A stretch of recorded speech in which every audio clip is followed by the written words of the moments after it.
Jesus sê, julle moet mekaar lief hê. As ek raad julle lief het, so baie, moet julle mekaar ook lief hê. As julle mekaar lief het, sal almal weet dat julle my disippels is. Amen. So goeiedag en baie welkom. My naam is Dion Els en jy is by Helderberg Gemeente. Dit is my verskriklik lekker om die volgende paar oomblikke met jou te spandeer. Het is 'n ongelooflike mooi dag, so ek gaan probeer om die video hier buite op te neem, omdat dit so mooi is, en ek dink binnekort dan reën, dan sit ons almal weer binne. Maar ek hoop regtig dat hierdie kort boodskap vir jou ook op jou geloofsreis iets kan beteken. Nou, ons is op 'n vreemde plek. Jesus is gekruisig, Jesus het opgestaan en nou is ons so half tussenin. Pinkster is op pad en Jesus het opgestaan, en wat beteken dit nou vir my en jou? Nou, tradisioneel is hierdie Sondag na Opstandingssondag 'n vreemde Sondag in die kerk. Dit is tradisie dat die kerk dan op 'n baie grappende wyse spot met die dood. Dat ons grappe maak oor die dood, want die lewe is deur Christus aan ons gegee. So dis 'n baie ligte, vreugdevolle Sondag. En ek het dit goed gedink om so bietjie oor ondersteuners te praat, en ons gaan so bietjie kyk, wat beteken dit om ondersteuners te wees van Jesus, wat beteken dit om 'n volgeling van Jesus te wees op hierdie spesifieke Sondag. Maar kom ons word stil en dan bid ons saam. Here God, baie dankie dat ons kan weet, Here, dat U by een en elkeen van ons is. Dankie, Here, dat U voor ons uitstap, en dankie dat ons hierdie Paasfees en hierdie hele fees, Here, rondom die opstanding en rondom die dood kon vier. Dankie, Here, dat U so goed is vir ons, en dankie dat ons kan weet, Here, dat U ook hierdie pad saam met ons stap. Ek wil bid vir elkeen wat kyk na hierdie uitsending. Ek wil bid, Here, dat U hulle diep sal aanraak deur hierdie boodskap van U opstanding. Ons bid dit in Jesus naam. Amen. Nou, ek glo met my hele hart dat ek is nie die enigste een wat ook vir die blou bulle skree nie. En jare gelede, toe sit ons op Loftus Versveld, aan die oorkant van die paviljoen, aan die oorkant van die hoofpaviljoen. Nou, as jy Loftus ken, sal jy weet, dis die rowwe kant, dis die kant waar die besigheid gebeur. Dis waar jy moet sit, as jy ervaring wil hê van Loftus. En op hierdie spesifieke Sondag het die bulle nie so goed gespeel nie. Nog Saterdag, het hulle nie so goed gespeel nie. En dit was 'n span wat er veronderstel was om te wen. En bo ons, so 'n paar rye bo ons, het daar so 2 tannies gesit, wat dit baie vocally bekend gemaak het, dat hulle ongelukkig is oor hulle span se spel. En hoe vrotter die blou bulle gedoen het, hoe harder het hulle dan nou geskree. En op een stadium is daar so 'n lyn staan reg voor ons, en die een tannie skree, Victor! Nou, jy moet onthou, daai tyd was Victor nog die kaptein, en sy skree, Victor! Julle moet hierdie dinge reg kry, julle voeter my dag en my stem op, en ek moet nog môreoggend in die kerk sing. En Victor het so 'n skelm glimlaggie gegee, en toe verder gespeel. Maar miskien is die eerste ding wat ons moet hoor is dat ondersteuners is passievolle mense. Hulle is ernstig passievol oor dit wat hulle ondersteun, en dit wat hulle voel op die standaard is wat hulle graag sal wil sien, en wat moet gebeur. Dit is Mike Tyson wat per geleentheid hierdie gesê het. Hy het gesê, people cheer when you win, but lose a few, and suddenly the cheers become silence. Or worse, boos. That's when you learn who's really in your corner. Iets om oor te dink, wanneer die span verloor, sê hy, dan is die ondersteuners nie meer so verskriklik passievol nie. As ons vir so 'n oomblik 'n bietjie dink oor Jesus, ons het nou Jesus se kruisdood, so ons het sy kruis, ons het sy dood, en ons het sy opstanding. Die vraag wat ek het is, ek wonder nogals, wat Jesus se verwagting was van hierdie wêreld. As jy nou so 'n bietjie daaroor moet dink, wat dink jy was die wêreld wat Jesus verwag het, toe hy uit die dood uit opgestaan het? Wat is die soort gedagtes wat jy dink hy gehad het oor die mense wat hy sou ontmoet? En die vraag by waar ek wil uitkom is, Hoe lyk hierdie eerste paar uur na Jesus se opstanding? Wat is die soort mense wat Jesus homself in vasgeloop het in hierdie eerste rukkie na sy dood? Sien ek dink nogals die wêreld waarin hy gehoop het, die wêreld wat hy gehoop het hy sien, is 'n wêreld wat sorgvry is. 'n Wêreld wat vreesloos is, 'n wêreld wat voel ons is vry, 'n wêreld wat nie meer bang is om die toekoms te begroet nie, maar tog lees ons daar in Lukas 24, wanneer Jesus op pad is, Jerusalem toe loop, homself vas in 2 mense, 2 gelowiges. En dan begin Jesus met hulle te praat, en in my gedagtes dink ek, toe Jesus hulle sien, toe is Jesus sommer opgewonde, Jesus wil met hulle gesels, hy's opgewonde om by hulle te hoor, wat was hulle belewenis van al die dinge wat plaasgevind het in Jerusalem. En ek dink dan tot sy skok kom Jesus agter dat hierdie gelowiges is nie sorgvry nie. Hulle is steeds vasgevang in 'n manier van dink. Hulle is steeds vasgevang met die gedagtes dat die verlosser, dat Jesus nie die verlosser is nie. Hy is nie die koning nie. Hy is nie die een wat gewen het nie. En weer is hulle aan die verloor kant. Sien in vers 21 staan daar van Lukas 24 vers 21 staan daar: ons het gehoop Jesus is die Messias wat die volk Israel kom vrymaak. Dis nou hulle wat vir Jesus sê. Maar dit het nie gebeur nie, want Jesus het 3 dae gelede gesterf. En ek wonder nogal wat deur Jesus se kop moes gegaan het.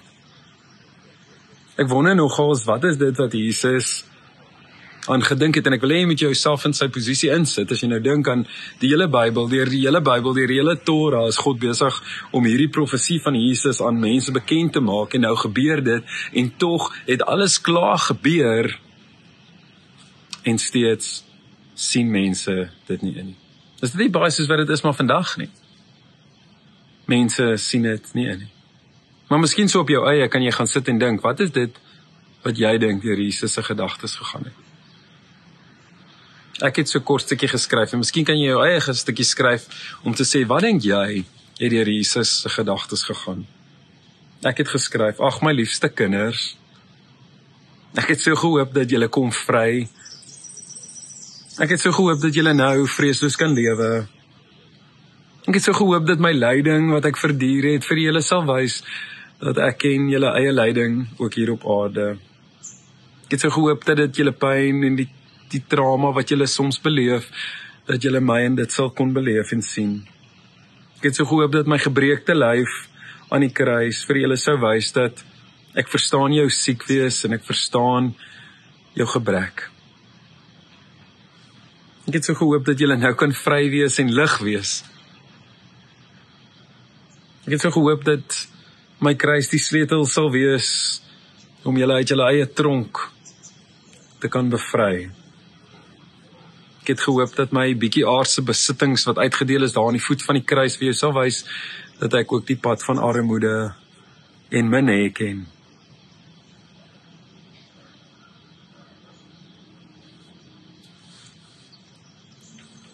Ek weet nie wat deur Jesus se gedagtes gegaan het nie, maar in vers 25 lees ek dat Jesus hierop reageer. Jesus het 'n vraag. Hy vra vir hulle, hoekom het julle hierdie ondersteuningsgees? Hoekom het julle hierdie ondersteuningsstatus? As hy vir hulle in vers 25 die volgende vraag, hy vra vir hulle, hoekom verstaan julle nie wat gebeur het nie? Hoekom wil julle nie glo wat die profete gesê het nie? Die profete het gesê, die Christus moet eers swaar kry, en dan sal hy koning word. Sien, Jesus kom doen wat Jesus altyd doen, en dit moet jy nou onthou. Wanneer Jesus met gebroke en verlore ondersteuners en mense gesels, dan kom hy met liefde. Jesus reageer met 'n geweldige groot sagtheid en 'n geweldige groot stukkie liefde met hulle. Hy sê vir die 2 reisigers in Lukas 24, sê hy vir hulle, dis reg. Ek gaan deur elke liewe teks wat daar is oor my in die Torah, saam met julle in liefde deurstap. Vers vir vers stap Jesus die pad saam met hulle deur. En miskien is die vraag dat daar meer mense in ons wêreld is wat nodig het dat gelowiges vers vir vers in liefde saam met hulle deurgaan, eerder as om met hulle te stry of met hulle te beklei of met hulle te argumenteer. Miskien het ons nodig om as gesin op 'n plek te kom waar ons vers vir vers deur tekste beweeg sodat ons Jesus in ons huis kan sien, sodat ons ons status van ondersteuner na volgeling kan verander. Sien, ondersteunerstatus is nie vir Jesus 'n nuwe ding nie. Dit is nie iets wat onbekend is vir hom nie. Inteendeel, reg deur Jesus se lewe op aarde het hy te doen met ondersteuners en hy ken ondersteuners. En ondersteuners ken hom. Miskien is die grootste en die mees bekendste ondersteuner van Jesus die een wat hom laaste geondersteun het net voor die kruis. Die een wat gesê het, weet jy wat, ek sien nie in hoekom julle hierdie ou wil kruisig nie. Ek kan nie verstaan hoekom julle dit aan hom wil doen nie. Julle wat sy volgelinge is, hoekom wil julle hom kruisig? Ek vind geen fout met hierdie mens nie. Inteendeel, Pontius Pilatus het dit nie net gesê nie, hy het 'n bak water gebring en sy hande gewas en gesê, ek was my hande in onskuld oor hierdie man. Hy maak sy ondersteunerstatus aan die wêreld bekend om te sê, ek ondersteun hierdie man. Sien, dit is wat ondersteuners doen, nê? Ondersteuners ondersteun. Hulle bly op die kantlyn. Hulle is nie deel van die spel nie. Hulle bly op die kantlyn. Ondersteuners is mense wat naby genoeg wil wees om die seën van die Here te beleef, maar ver genoeg is om nie 'n opoffering te maak nie. Die afgelope week is Jorge Mario Bergoglio oorlede.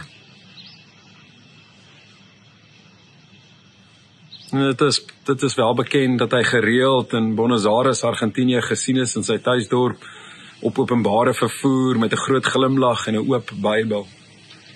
Dis natuurlik, hy is miskien meer bekend as Pope Francis. Op die 13de Maart 2013 is hy as paus ingehuldig en tydens die inhuldiging moet hy kies watter naam hy gaan wees as hy die posisie van paus betree. Die naam wat Oreo gekies het is die naam Francis en toe iemand van hom vra waar kom dit vandaan, toe sê hy wel Francis van Assisi. Dit is die persoon na wie toe ek opkyk, dis die manier hoe ek in bewind wil wees van hierdie kerk. Nou, Francis van Assisi het in oorvloedige rykdom groot geword, maar later sy lewe vir Jesus gegee, deur tussen die armes en die siekes en die verlore wêreld te gaan bly, om die boodskap van Christus aan hulle te verkondig. Toe iemand vir hom vra, watter soort kerk wil hy wees, watter kerk sien hy in die toekoms, toe sê Paus Francis, I dream of a poor church for the poor. So om te sê dat hy hoop dat die kerk sal arm word, dat die mense van die kerk sal arm word, dat hulle genoeg sal gee, sodat die wat geestelik arm is, gevind sal word. Net enkele ure voor sy dood, die afgelope naweek het hy 'n boodskap op X uitgestuur vir sy 53 miljoen volgelinge, waar hy gesê het, Christ is risen. These words capture the entire meaning of our existence, for we were not made for death, but for life. Voor sy dood het hy gekies om in 'n gewone houtkis begrawe te word, anders as al die ander pause, sodat hy nie die aandag van Jesus Christus sal afneem nie. Hy word ook nie begrawe in St. Petersburg sonder die ander pause nie, want hy het gesê, hy wil net doodgewoon in 'n kerkie begrawe word, sodat Jesus Christus die een sal wees wat die eer kry, selfs in sy dood. Toe iemand vra, maar vir wat sal hy bekend wees? Toe sê iemand, a person that is more at home among the poor. Sy beste vriend vertel die afgelope week en van Paus Francis se geweldige eensaamheid. Dat hy vir 'n groot deel van sy lewe geweldig eensaam was. Die opoffering wat hy gemaak het om in hierdie kerk te dien en dat sy vriend vertel dat daar nie 'n enkele gesprek was, in die dekades wat hulle vriende was, wat hy nie die gesprek afgesluit het met die woorde, please pray for me nie. Please pray for me. Sien Paus Fransis se lewe getuig van iemand wat saamdra aan die kruis van Jesus Christus. Dis iemand wat verstaan het dat vryheid nie noodwendig gemak beteken nie. Sien ondersteuners is mense wat 'n baie hoë prys op gemak stel, teenoor volgelinge wat 'n hoë prys op opoffering plaas. Ondersteuners is mense wat emosioneel, passievol betrokke is. Volgelinge is mense wat geestelik verbind is aan Jesus Christus. Ondersteuners is mense wat maklik sê dat hulle glo. Volgelinge is mense wat sê, ek offer myself op vir dit wat ek in glo. Miskien het ek en jy nodig om so 'n bietjie na te dink oor ons eie volgelingskap. Ondersteuners is mense wat Jesus van 'n afstand af bewonder. Wat geweldige waardering en 'n geweldige passie het vir die kruis.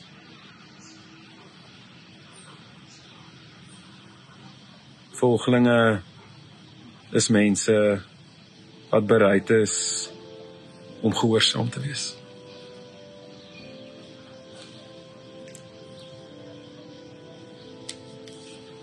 Disippels van Jesus en volgelinge van Jesus is groot prentjie mense. Hulle is mense wat nie net kyk in die nou nie, hulle kyk hulle self nie vas in hierdie lewe nie, hulle kyk 'n bietjie groter, hulle weet dat daar iets beter is wat kom, daar's 'n groter prentjie. En dit wat ons nou beleef is maar gering, maar dit gaan ook verby en daarom hoef ek nie op te gaar nie, daarom hoef ek nie vreesvol te wees, maar vreesloos en sorgvry in die Here se hande, want die Here sal sorg vir hierdie klein lewe, dit is maar gering. Maar dit wat kom, dit is dit wat saak maak. Die Heidelbergse Katekismus vra, wat is jou enigste troos in lewe en in dood? In die lewe en in die dood. En dan is die antwoord dat ek met liggaam en siel in lewe en in sterwe nie aan myself nie, maar aan my getroue verlosser Jesus Christus behoort. Miskien sit jy en luister na hierdie boodskap en jy dink, "Sjoe, ek het bietjie nodig om vry te kom. Ek het nodig om 'n lewe te lewe waar ek nie bekommerd is oor al hierdie dinge nie. 'n Lewe waar ek nie altyd met vrees lewe nie, maar 'n lewe waar ek vry is en lig is en waar ek myself nie so ernstig opneem nie." Dan is gehoorsaamheid in Jesus se rigting waarskynlik die grootste en die belangrikste stap in jou lewe. Mag jou getuienis belangriker en groter wees as jou prestasie in die Here. Ek wil afsluit met Prediker 3 en jy moet hoor hoe mooi is hierdie. Ek los hierdie vir jou as 'n geskenk. God het vir mense 'n baie moeilike werk gegee. Hulle moes probeer om God se werk te verstaan. God het alles mooi en op die regte tyd gemaak. Toe het hy die mense iets laat verstaan van hoe sy soort tyd werk. Maar die mense kon niks daarvan verstaan nie. Absoluut niks. Toe het ek besef, al wat die mens maar moet doen, is om gelukkig te wees en die lewe te geniet. Om tussen al die harde werk deur nog te kan eet en te drink en gelukkig wees, is geskenk uit die hand van God. Ek weet dat alles wat God doen, vir altyd sal bestaan. Niemand sal iets daarby voeg of iets daarvan wegneem nie, omdat God te groot en te sterk is. Wat nou bestaan het vroeër ook reeds bestaan, en wat nog gaan kom, was al reeds daar. God laat dieselfde dinge weer en weer gebeur. Soos wat ons van hierdie punt af vorentoe na Paasnaweek saam as Helderberg gemeente beweeg, wil ek vir jou aanmoedig om naby te bly.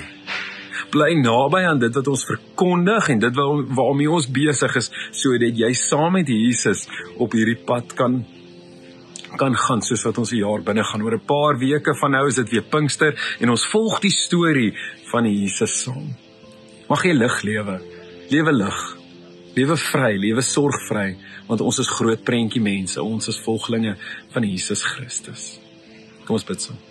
Here God, op so 'n pragtige dag wil ek vir U dankie sê dat ons kan weet, Here, dat U deur die Gees ook met ons werk en met ons praat. En ek wil bid vir elkeen wat hierdie boodskap kyk, of hulle nou naby is of hulle nou ver is, en of dit nou oor nou is en of dit lank is, Here, ek wil vra dat U hulle sal seën. Geef ons die groter prentjie. Ons bid dit in die groot en heilige naam. Amen. My naam is Dion en baie dankie dat jy so 'n paar oomblikke saam met ons spandeer het. Jy sal ook nou geleentheid kry vir 'n dankoffer. Ek hoop jy het 'n wonderlike week. Totsiens.